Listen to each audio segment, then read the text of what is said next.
에베소서 강의 12번째 시간으로 바울의 기도 첫 번째 시간입니다. 바울의 기도를 오늘부터 해서 한 3번 정도 나눠서 이렇게 함께 나누게 될 것입니다. 오늘 그 첫 번째 시간으로 바울이 기도를 시작하면서 하나님을 어떻게 찾고 부르는가에 대한 부분들 함께 살펴보도록 하겠습니다. 바울의 그 기도를 보면 우리가 지난 시간 살펴본 것처럼 처음에 기도할 때에 그 감사로 시작하지 않습니까? 그래서 우리가 감사하는 것들은 대부분 우리의 가치관과 연결이 되어 있죠. 우리들은 내가 가치 있게 여기는 것, 소중하게 여기는 것을 얻었을 때, 소유했을 때 감사하게 되고 그것에 우리의 관심이 다 집중되어 있지 않습니까? 바울의 모든 관심과 그 감사에 그 집중되는 내용을 보면 바울 서신이 증거하는 것이 성도들 가운데 임한 하나님의 증거들, 특별히 그들에게 믿음이 있는가, 그리고 그 믿음이 지금 성장하고 있는가. 이것은 사람의 노력으로 되어지지 않고 하나님의 은혜가 임할 때만이 가능한 것이기 때문에 바울은 먼저 그 믿음을 보게 되었던 것이죠. 두 번째는 그들 가운데 사랑이 있는가, 그리고 그 사랑이 더 풍성해지고 있는가, 이것을 관심 있게 보았던 것입니다. 그러면서 에베소 교회 가운데 다 각기 서로 사랑함이 풍성해지는 모습 속에서 또 바울은 감사하게 되었고, 또 다른 서신들 보면 그들에게 하나님 나라가 이 땅에 임할 그 소망을 가지고 있는가, 또 그 소망에 따라서 인내하고 있는가에 대한 부분에 바울이 집중했던 것입니다. 그런 은혜의 그 모습들을 먼저 기억하면서 이제 감사를 드리죠. 그러니까 우리도 마찬가지로 기도를 처음에 시작할 때 이러한 모습이 필요한 것입니다. 내가 기도할 나의 자녀들, 가족들, 내 주변의 이웃들 위해서 기도할 때에 여러 가지 기도할 것이 많지만 그들 가운데 하나님의 은혜가 지금 어떻게 역사하고 있는가, 하나님께서 어떻게 지금 일하시고 있는가를 먼저 기억하는 것입니다. 그리고 하나님 앞에 감사를 올려드리는 것이죠. 우린 대부분 기도를 할 때 보면 누군가의 기도를 듣고 배웁니다. 전에 사역했던 교회에 목사님이 이렇게 기도하셨어요. 만왕의 왕이시고 만주의 주가 되시는 하나님, 이렇게 이제 기도를 하셨는데 그 교회 대부분 성도들이 그렇게 기도합니다. 처음에 시작할 때 만왕의 왕이시고 만주의 주가 되신 하나님, 이렇게 기도를 합니다. 또 제가 고등학교 때 예수전도단이라는 그 선교단체 수련회에 참석을 했는데 거기 이제 형 그리고 누나들이 이렇게 기도를 마치더라고요. 다 기도를 하고 나서 주님 감사해요, 주님 사랑해요, 이렇게 기도를 마쳤습니다. 그 당시에는 참 너무 생소하고 너무 좋아 보이는 거예요. 주님 사랑해요, 이렇게 기도를 마치는 게. 그래서 저도 한동안 그렇게 기도를 따라했던 적이 있습니다. 무슨 말인가 하면 우리가 하는 대부분의 기도들은 사실은 누군가의 기도를 듣고 따라하게 됩니다. 목사의 기도나 내 주변의 신실한 믿음의 사람들이 기도하는 내용들을 듣고 우리는 따라하게 되는데, 정말 우리가 기도를 배워야 할 것은 사실은 성경입니다. 성경에서 하나님의 사람들이 어떻게 기도했는가에 대한 부분들을 여러분들이 배우시면 아주 바른 기도, 하나님 뜻에 합당한 기도를 드릴 수 있게 되는 것이죠. 그런 면에 있어서 우리가 바울의 기도를 살펴보는 것은 굉장히 유익할 것입니다. 처음에 은혜의 증거들을 감사하고, 이제 오늘 우리가 배우게 될 내용들은 또 하나님을 어떻게 우리가 부르는가에 대한 부분들도 아주 귀한 진리를 우리 가운데 허락해 줄 것입니다. 먼저 여러분에게 부탁드리고 싶은 것은 기도하는 것이 중요하다는 것입니다. 기도하는 것이 중요하다. 그리고 그것은 중요하기 때문에 특별히 기도의 시간을 따로 떼어서 집중할 필요가 있다라는 내용입니다. 그러니까 성경에 나와 있는 믿음의 사람들이 기도의 시간을 따로 이렇게 두고 기도했던 것을 볼 수 있거든요. 왜냐하면 그만큼 기도하는 것이 중요하기 때문에, 그리고 굉장히 분주하기 때문에 기도 시간을 따로 정하지 않으면 사실은 우리의 기도가 우리 삶에서 설 자리를 점점 잃어버리게 됩니다. 기도 시간을 따로 정하는 것이 기도함에 있어서 참 중요하죠. 예수님도 보면 이 기도에 집중하기 위해서 힘썼던 모습을 보게 되거든요. 먼저 예수님 보면 1번 새벽 미명에 이제 기도하십니다. 마가복음 1장 35절 우리 함께 읽도록 하겠습니다. 새벽 아직도 밝기 전에 예수께서 일어나 나가 한적한 곳으로 가서 거기서 기도하시더니, 예수님께서 날이 밝기 전에 기도하시죠. 왜냐하면 예수님의 사역이 굉장히 분주했습니다. 그 분주한 가운데서 따로 기도할 틈을 얻지를 못하시는 거예요. 예수님께서 생각하신 것이 모든 일과를 시작하기 전에 새벽 미명에 내가 하나님 앞에 나가서 기도해야겠다. 그리고 기도에 집중할 수 있는 한적한 곳을 찾아가십니다. 그러니까 기도의 시간을 따로 정하는 것도 중요하고 기도에 집중할 수 있는 장소를 여러분들이 살펴보는 것도 중요하다는 것입니다. 또 2번, 예수님은 밤이 새도록 기도하셨습니다. 누가복음 6장 12절 함께 읽습니다. 이때 예수께서 기도하시러 산으로 가서 밤이 새도록 하나님께 기도하시고, 기도에 집중할 수 있는 산으로 가시고 밤이 새도록 기도하신 것입니다. 이때 왜 밤이 새도록 기도했냐면 밤샘 기도 이후에 12명의 제자를 선발을 하십니다. 인사가 만사라고 사람 세우는 일이 얼마나 중요합니까? 그 전에 이제 밤이 새도록 기도하신 것입니다. 사람들을 세우기 전에 아주 중요한 하나님의 사역을 앞두고 밤이 새도록 기도하셨던 것이죠. 또 3번에 보면 오병이어의 기적 이후에 수많은 무리가 예수를 따랐지만 주님은 홀로 기도를 가셨습니다. 마태복음 14장 23절 함께 읽습니다. 무리를 보내신 후에 기도하러 따로 산에 올라가시니라. 저물매 거기 혼자 계시더니, 그 오병이어의 사건 우리가 잘 알지 않습니까? 거기에 모였던 사람들이 남자만 5천 명이니까 2만 명이 넘는, 어린아이와 그 부녀자들까지 합하면 2만 명이 넘는 사람들이 예수님이 주시는 그 떡을, 기적의 떡을 먹은 것이죠. 그러면서 그들이 어떻게 생각했냐면 예수가 우리의 경제적인 떡의 문제, 생계의 문제를 해결해 줄 메시아다라고 생각을 하고 예수님을 강제로 붙잡아서 왕을 세우려고 했습니다. 근데 예수님께서 그 자리를 피하여 산으로 올라가셔서 기도를 하십니다. 수많은 사람들의 그 인기와 그들의 추정에도 불구하고 예수님은 기도하러 가시는 그 모습. 또 4번, 제자들에게 기도를 가르쳐 주시기 전에도 기도하셨습니다. 누가복음 11장 1절 함께 읽습니다. 예수께서 한 곳에서 기도하시고 마치심에 제자 중 하나가 여짜오되 주여 요한이 자기 제자들에게 기도를 가르친 것과 같이 우리에게도 가르쳐 주옵소서. 예수님께서 기도를 마치시고 나니까 제자들이 이제 기도를 가르쳐 주십시오 라고 했을 때 우리가 잘 아는 것처럼 주기도문을 가르쳐 주시는 그런 장면인 것입니다. 또 십자가를 지는 아주 중요한 그 사건을 앞에 두고도 기도하시죠. 누가복음 22장 44절 함께 읽습니다. 예수께서 힘쓰고 애써 더욱 간절히 기도하시니 땀이 땅에 떨어지는 핏방울 같이 되더라. 아멘. 예수님께서 이렇게 기도에 힘쓰신 모습들을 우리가 보게 됩니다. 아마 가장 기도가 필요 없을 것 같은 분이 예수님이신데 그분은 항상 기도에 힘쓰시고 기도할 시간과 기도할 장소를 찾기를 힘썼던 것입니다. 그럼 예수님만 그렇게 하였는가? 그렇지 않죠. 사도들도 마찬가지로 기도에 힘썼던 모습을 보게 되는데, 먼저 1번, 정한 시간에 사도들은 이제 기도했습니다. 사도행전 3장 1절 함께 읽습니다. 제9시 기도 시간에 베드로와 요한이 성전에 올라갈새. 9시 기도 시간을 정해놓고 베드로와 요한이 이제 성전에 올라갑니다. 거기서 이제 나면서부터 안진뱅이를 보게 되고 그를 일으켜 세우는 놀라운 기적을 행하지 않습니까? 사도행전 보면 대부분의 사건들이 기도와 연관돼서 일어나요. 기도 중에 방언을 받기도 하고, 기도 중에 성령이 임하기도 하고, 기도 중에 환상을 보기도 하고, 이런 놀라운 사건들이 이제 일어나는데 그만큼 기도가 중요했다는 것입니다. 또 그 사도들이 이렇게 하나님의 사역을 감당하다 보니까 여러 가지 해야 될 일들이 많아진 것입니다. 구제도 해야 되고 또 교회도 돌봐야 되고 여러 가지 사역들이 많아지다 보니까 기도에 힘쓸 시간을 잃어버리게 되었습니다. 그래서 그들이 선택한 방법이 무엇인가 하면 이제 집사를 세우게 됐죠. 그래서 거기 한번 보도록 하겠습니다. 사도행전 6장 4절 함께 있습니다. 우리는 오로지 기도하는 일과 말씀 사역에 힘쓰리라 하니, 기도하는 일을 빼앗기지 않기 위해서 집사를 세우고 또 말씀 사역, 말씀을 연구하고 증거하는 그 사역을 잘 감당하기 위해서 집사들을 세웠던 모습을 보게 되는 것입니다. 또 기도할 장소를 찾는 모습을 보게 되는데 사도행전 16장 13절 함께 있습니다.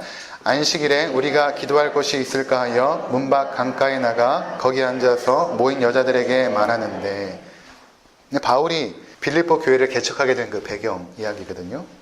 빌립보 이제 성에 들어가 가지고 이제 안식일이 되어서 기도할 장소를 찾게 된 것입니다. 찾다가 찾지 못하였는데 거기에 한 부녀자들이 모여서 대화하는 모습을 보게 되었고, 거기에 루디아라는 자족감 장사에게 복음을 증거하여서 그 가정에서 또 복음을 증거하고 모든 식구들이 세례를 받고 빌립보 교회가 시작되는 그 내용들 보면, 기도할 장소를 찾으러 가다가 기도와 연관되어서 일어나는 놀라운 사건들, 기도하러 가다가 기도 중에 뭐 이런 사건들이 많이 일어난다는 것입니다. 그러니까 이런 것들을 보면 오늘날 우리 성도들이 얼마만큼 기도의 시간을 중요하게 여기고 그 시간을 지켜나가는 것이 중요한가. 기도의 장소뿐만 아니라 그 정한 시간 기도하는 것이 얼마나 중요한가라는 것들을 깨닫게 되는 것입니다. 저희 교회도 보면 다 다릅니다. 새벽에 오시는 분들이 계시고 또 낮에 이렇게 기도하러 오시는 분들도 계세요. 그리고 저녁에 또 오시는 분도 계시거든요. 다 좋습니다. 너무 아름답고 또 보기에 좋고 꼭 새벽에 나올 필요는 없어요. 여러분들이 정한 시간에 기도하는 것이 중요합니다. 저녁이 좋으신 분들은 저녁 시간에 하셔도 좋고요. 그리고 낮에 기도할 수 있는 분들은 낮에 오셔도 괜찮고 또 매일 안 오셔도 괜찮습니다. 뭐 일주일에 뭐 2번, 3번, 한 번도 괜찮고 그러니까 정한 시간에 나와서 기도에 집중하는 그것이 성도들에게 굉장히 중요한 신앙의 습관이 된다는 것입니다. 예수님은 아무리 분주하고 피곤하여도 하나님과 기도를 통해 교제하는 시간을 굉장히 중요하게 여기셨습니다. 우리가 잘 아는 것처럼 예수님이 얼마나만큼 피곤하셨으면 풍랑이는 그 배에서도 주무시지 않습니까? 너무 피곤하셨어. 그런데도 불구하고 새벽에 일어나시고 기도하시고 그리고 많은 사람들이 그를 추종할 때도 기도하러 가시는 모습 속에서 우리는 기도의 바른 모델을 보게 되는 것입니다. 자, 그리고 이제 바울이 기도를 시작하게 되는데 이렇게 기도를 시작하죠. 17절에 보시면 이렇게 기도를 시작합니다. 우리 주 예수 그리스도의 하나님 영광의 아버지께서 이렇게 이제 기도를 시작합니다. 오늘 이 부분만 우리가 살펴보게 될 것입니다. 기도를 시작할 때 어떻게 하나님을 부르게 되는가에 대한 부분들 그냥 넘어갈 수 없는 굉장히 놀라운 진리가 담겨 있는데 함께 살펴보겠습니다. 여러분 각자가 기도를 시작할 때 부르는 하나님에 대한 고백이 다를 것입니다. 사랑과 은혜가 풍성하신 하나님 이렇게 기도를 시작하는 분도 있고요. 또 전능하신 하나님, 살아계신 하나님 이렇게 기도를 시작하는 분들이 계시죠. 각자가 다를 것입니다. 근데 바울은 오늘 기도를 할 때 이렇게 시작합니다. 우리 주 예수 그리스도의 하나님 영광의 아버지요. 이렇게 이제 기도를 시작하고 있는 것입니다. 우리 주 예수 그리스도의 하나님 영광의 아버지요. 그러니까 우리의 기도의 대상이 하나님이신데 하나님께 기도하는 것입니다. 하나님께 기도하는 것인데 이렇게 고백을 하는 것입니다. 어떻게 고백하는가? 첫 번째로는 우리 주 예수 그리스도의 하나님이라고 고백합니다. 왜 그냥 하나님 이렇게 고백하지 않고 우리 주 예수 그리스도의 하나님 이렇게 고백할까요? 왜 우리 주 예수 그리스도의 하나님 이렇게 고백할까요? 바울에게 있어서 자신의 정체성은 늘 그리스도 안에 있는 자였습니다. In Christ. 그러니까 에베소서, 빌립보서, 골로새서 쭉 넘어가면 예수 안에서 계속 언급되지 않습니까? 그러니까 자신의 그 정체성, 나라는 존재는 예수 안에 있을 때만이 진정 가치 있고 존귀한 자다라는 사실을 바울이 깨달았던 것입니다. 자신은 죄인 중에 괴수라고 고백하거든요. 로마서에 보면 나는 죄인 중에 괴수다. 이 사망의 몸에서 누가 나를 건져내랴. 그렇게 말할 정도로 자신이 머리끝에서부터 발끝까지 전적으로 타락한 죄인임을 그는 알고 있었습니다. 그런데 하나님 앞에 기도의 자리에 나갈 때에 그러한 자신의 모습으로는 도저히 나갈 수가 없는 것입니다. 자신이 하나님 앞에 기도에 나갈 그 담력과 담대함을 얻을 수 있는 유일한 그 조건은 무엇인가 하면 내가 예수 안에 있을 때만이 가능하다라는 것을 그는 알았던 것입니다. 예수 안에 있을 때만이 가능하다. 우리 중보자 되신 예수 그리스도로 말미암지 않고는 아버지께 나아갈 수 없다라는 것을 보여주는 것입니다. 그는 자신을 구원하신 예수 그리스도의 하나님으로 고백하면서 우리 주 예수 그리스도가 나와 상관없는 것이 아니라 나의 예수 그리스도입니다. 우리의 예수 그리스도입니다. 그리고 하나님은 그분의 하나님이지 않습니까? 그러니 나는 그 하나님 앞에 나아갈 수 있습니다. 그리스도 안에서 하나님 앞에 나아갈 수 있습니다. 라고 지금 기도를 시작하고 있는 것입니다. 우리도 마찬가지입니다. 우리가 하나님 앞에 어떻게 기도할 수 있는 존재가 된 것입니까? 그래서 엄청난 특권일 뿐만 아니라 축복이거든요. 하나님 앞에 기도로 나갈 수 있는 사람은 아무나가 아닙니다. 아무나 그렇게 기도할 수 있는 것이 아닙니다. 또 우리는 직접 하나님께 나아갈 수도 없습니다. 하나님은 죄인들과 함께 할 수 없기 때문에 죄인으로서 우리가 기도할 수 없는 것이죠. 우리의 기도가 하늘에 올라가지도 않습니다. 따라서 우리의 기도가 하나님 앞에 드려지기 위해서는 우리의 중보자 예수 그리스도로 말미암지 않고는 불가능한 것이죠. 그래서 바울이 기도를 시작하면서 우리 주 예수 그리스도의 하나님이라고 고백하고 있는 것입니다. 내가 그 안에 있습니다. 그러면서 그분 안에서 하나님께 나갑니다. 그래서 우리가 이제 기도할 때 맨 마무리에 예수님의 이름으로 기도합니다라는 것이 이런 의미입니다. 예수님의 이름으로 기도합니다. 나는 하나님 앞에 기도할 수 있는 존재가 되지 않고 나의 기도는 하늘 보좌에 상대되지 않지만 우리 주 예수 그리스도께서 나의 구원자 되시기 때문에 그분 안에 있는 나로서 하나님 앞에 나아갑니다. 그렇게 지금 기도를 하고 있는 것입니다. 우리의 존재는 결코 하나님 앞에 나아갈 수 없지만 나를 사랑하사 나를 위하여 죽으시고 부활하사 나의 구원자가 되신 예수님의 이름의 권세를 의지하여 하나님 앞에 담대히 나아가고 있는 것입니다. 그래서 바울은 전능하신 창조주 하나님 앞에서 우리 주 예수 그리스도의 하나님으로 고백함으로 기도의 담력을 얻고 있는 것입니다.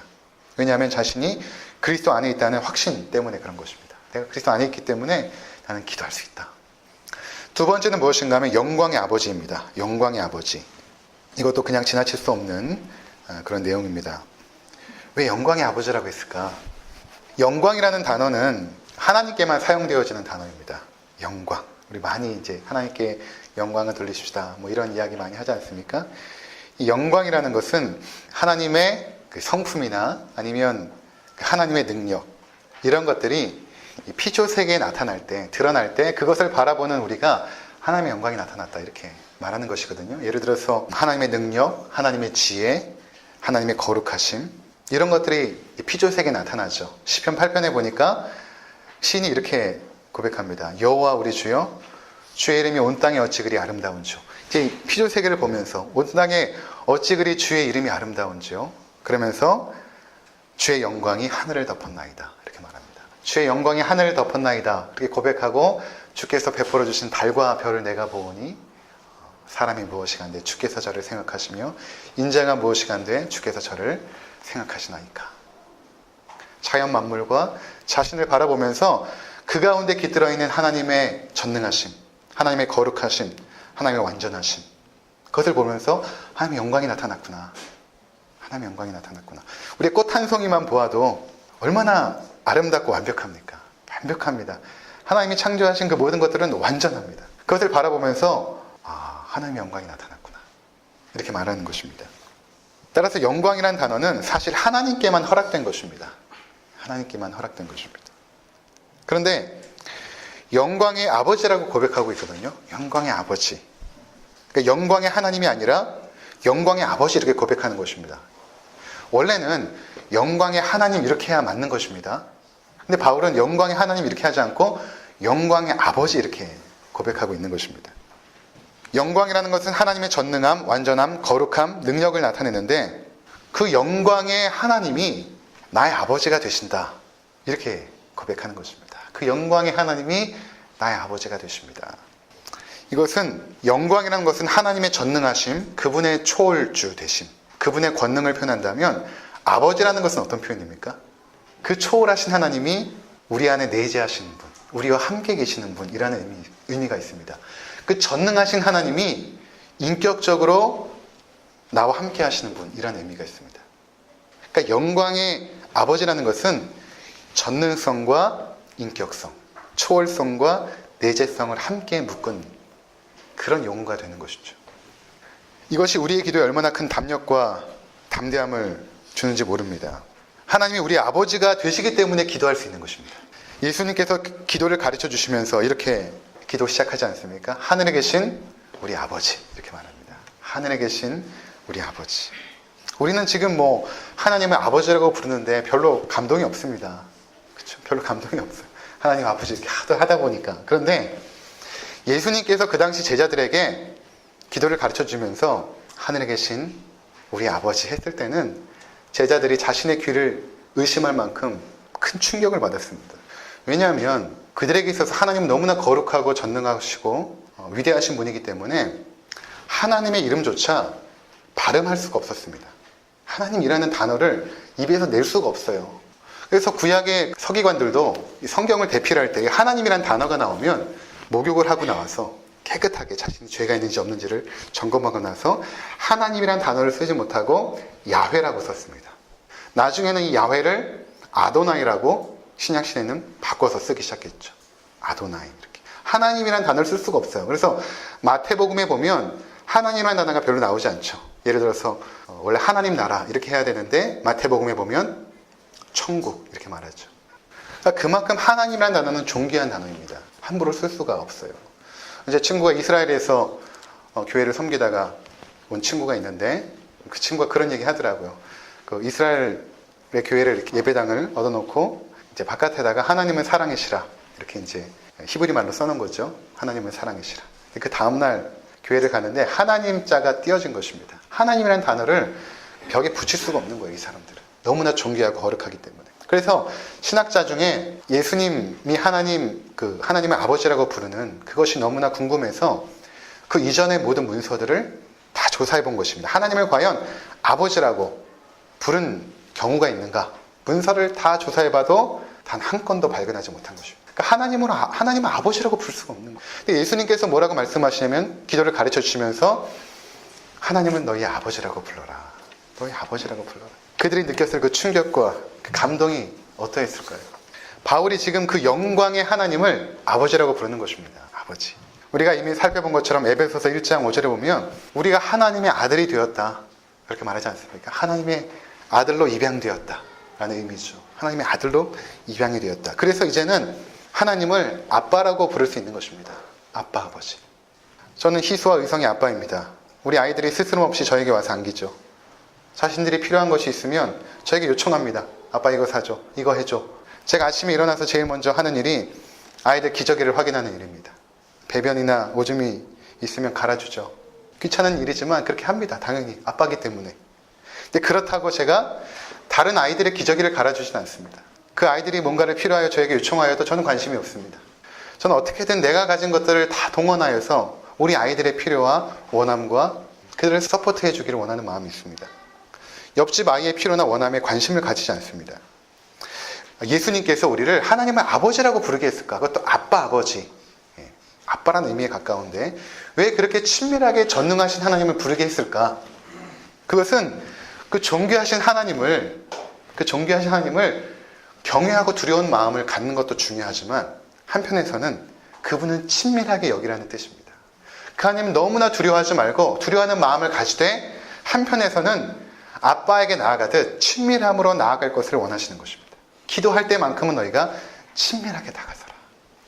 지난 수요일에 잠시 말씀드린 적이 있지만 그 하나님의 그 인격적인 그 아버지 되심을 가장 잘 보여준 장면이 저는 야복강가에서 야곱과 하나님이 씨름하는 장면입니다. 저는 이 장면이 하나님의 그 인격적인 모습을 가장 잘 보여주는 장면이라고 생각이 되어져요. 거기 한번 보도록 하겠습니다. 창세기 32장 24절에서 30절. 야곱은 홀로 남았더니 어떤 사람이 날이 새도록 야곱과 씨름하다가 야곱을 이기지 못함을 보고 그가 야곱의 허벅지 관절을 치매 야곱의 허벅지 관절이 그 사람과 씨름할 때에 어긋났더라. 그가 이르되 날이 세려하니 나로 가게 하라. 야곱이 이르되 당신이 내게 축복하지 아니하면 가게 하지 아니하겠나이다. 그 사람이 그에게 이르되 내 이름이 무엇이냐? 그가 이르되 야곱이니이다. 그가 이르되 내 이름을 다시는 야곱이라 부를 것이 아니요 이스라엘이라 부를 것이니 이는 내가 하나님과 및 사람들과 겨루어 이겼음이니라. 야곱이 청하여 이르되 당신의 이름을 알려주어서 그 사람이 이르되 어찌하여 내 이름을 묻느냐 하고 거기서 야곱에게 축복한지라. 그러므로 야곱이 그곳 이름을 브니엘이라 하였으니 그가 이르기를 내가 하나님과 대면하여 보았으나 내 생명이 보존되었다 함이더라. 지금 야곱이 어떤 장면이냐면 야복강가를 건너가서 형 에서를 만나는 장면이에요. 너무 두렵죠. 평생 동안 형을 속이고 거짓말로 자신의 이익과 이기심과 그것들을 채우기 위해서 살았던 그의 삶. 근데 형 앞에 가려고 하니까 너무 두렵고 먼저 처자식과 종들을 먼저 보내고 나서 뒤에 홀로 남습니다. 그리고 이제 그 밤에 이 야복강가에서 하나님의 사자를 만났는데 이 하나님이십니다. 하나님을 만난 것입니다. 하나님께서 인격적인 존재로 야곱을 만나고 거기서 씨름을 하게 되죠. 그런데 야곱이 이깁니다. 야곱이 이깁니다. 이것이 어떻게 가능가? 하나님과 씨름하여서 야곱이 이겼다는 것이 이해가 되지 않지 않습니까? 이것은 야곱이 이긴 것이 아니라 하나님이 져준 것입니다. 하나님이 져주죠. 그러면서 야곱의 이름을 뭐라고 말하냐면 내가 너를 이스라엘이라고 말할 것이다. 무슨 말이냐면 하나님의 백성이라는 의미입니다. 너는 하나님의 백성이다. 우리가 다 하나님의 백성 아닙니까? 영적인 이스라엘입니다. 하나님은 그의 백성들에게 져주십니다. 용찬이가 필리핀 갔다 오면서 귀를 두 개 뚫고 왔어요. 그리고 이제 십자가 목걸이를 탁 갖고 왔어요. 제가 궁금했습니다. 과연 김진수 집사님께서 허락도 없이 귀를 뚫은 것에 대해서 과연 어떻게 대처하실까? 져줍니다. 부모는 언제나 져줍니다. 부모는 항상 져줍니다. 왜? 때려서 안 되고, 강압해서 안 되고, 말로 해서 안 되고, 아무리 해도 안 됩니다. 인격적 존재의 특징은 스스로 설복당하기 전에는 움직이지 않죠. 답답한 것입니다. 부모 입장에서는. 근데 우리도 마찬가지입니다. 우리도 살아오면서 우리도 어신간히 그랬을 것입니다. 하나님 앞에서도 그랬을 것이고 부모 앞에서도 그랬을 것입니다. 그런데 어떻게 합니까? 져주죠. 져줍니다. 그리고 스스로 깨달아 돌이키게 하시죠. 탕자가 아버지 유산을 요구하고 집을 떠납니다. 아버지가 져줍니다. 그리고 뭐 합니까? 기다립니다. 인내하면서 기다립니다. 그 시간을 견뎌냅니다. 그가 깨닫고 돌아올 때까지 인내하면서 참고 기다리죠. 이것이 인격적인 아버지의 특징입니다.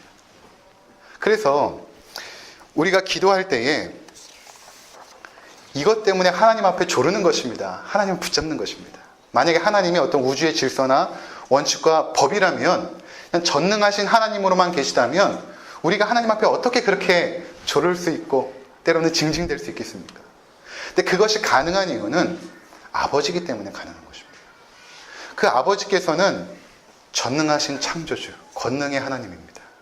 그래서 우리가 필요한 것들을 은혜 가운데 아낌없이 주실 수 있는 능력의 아버지가 되어주신다는 것입니다. 하나님을 아버지로 부를 때 그분은 우리에게 친밀하게 다가오시는 것입니다. 그렇게 우리에게 다가오고 싶어 하세요. 그래서 예수님께서 하나님을 하늘에 계신 너희 아빠라고 불러라. 이렇게 가르쳐 주신 것입니다.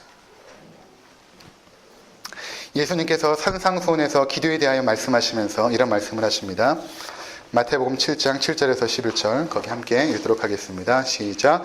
구하라 그리하면 너희에게 주실 것이요 찾으라 그리하면 찾아낼 것이요 문을 두드리라 그리하면 너희에게 열릴 것이니 구하는 이마다 받을 것이요 찾는 이는 찾아낼 것이요 두드리는 이에게는 열릴 것이니라. 너희 중에 누가 아들이 떡을 달라 하는데 돌을 주며 생선을 달라 하는데 뱀을 줄 사람이 있겠느냐. 너희가 악한 자라도 좋은 것으로 자식에게 줄 줄 알거든 하물며 하늘에 계신 너희 아버지께서 구하는 자에게 좋은 것으로 주시지 않겠느냐. 아멘. 구하고 찾고 두드리라. 기도의 적극적인 자세를 말하는 것입니다. 주시면 좋고 안 주시면 말고가 아니죠. 꼭 주십시오라는 적극적인 자세로 기도하라는 것입니다. 이것은 하나님이 아버지가 되시지 않으면 불가능한 것입니다. 그냥 하나님이 전능한 하나님으로만 여겨진다면 우리는 이렇게 기도할 수밖에 없습니다. 하나님의 뜻대로 되길 원합니다.